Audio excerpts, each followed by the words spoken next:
Нилээн Баттай их сурвалжаас авсан мэдээлэл шүү.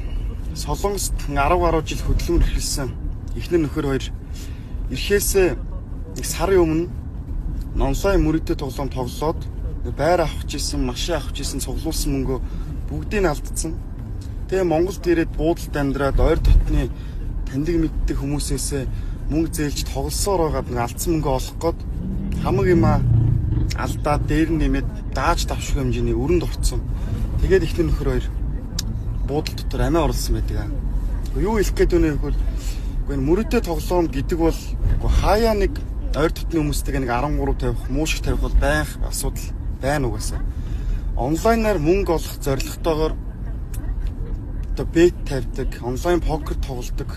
Энэ бол амьдрал ахуйд ороот нь үхээс сайжирдаггүй. Энийг тоглоод энэ хоцсон миний мэдхийн байдаггүй баха. Ажиллаж байгаа хүмүүс нь л хождог баг. Анхаарна үз.